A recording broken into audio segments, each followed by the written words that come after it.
Jæja, sigur í kvöld. Hvernig líður? Bara held ég vel. Skora fyrsta markið mitt og bara frábærlega. Hvernig gerur upp svona leikinn í heild sinni? Fannst þér það alltaf vera með þá?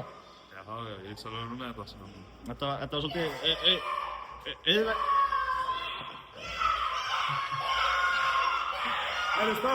Stakki á. Þetta var svona skildu sigur. Er erfitt að nálgast svona leiki þegar þú finnur það fyrir leik að þið verður að vinna?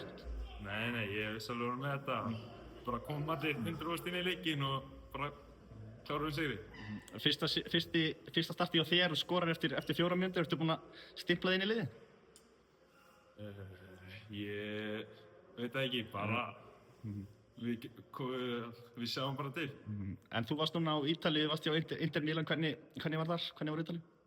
Það var bara mjög skemmtilegt og góð reynsla og bara mjög flott, sko. Varst að leika með U19 liðinu, ekki sant? Já, U19 og U18. Og varst að fá okkur mínútur? Það var smá röff í byrjun, en svo í enda fekk ég alveg mikið. Kom það til greina að leika með einhverju öðru liði erlendis? Eftir Ítalíu, eftir Inter? Núna bara ætlaði að vera smá heima og svo bara sjáum við til. Hvernig er tilfinningin að mættur aftur í Laugardalinn kom til vinnanna? Það er bara besta tilfinningin ever bara. En svona ef við horfum svona aðeins fram á veginn, þeir eru búin að minnka munin, það eru 2 stig í afturhaldingu. Ertu ennþá brattur að þið komist beint upp?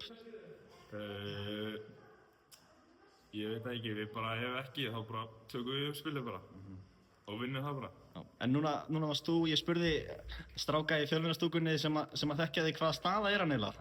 Þannig að, hvar líður best á vellinum? Ég líður bara best inn á vellinum, sko. Það er bara skemmt að spila út þar. Takk hérlega fyrir þetta. Yes.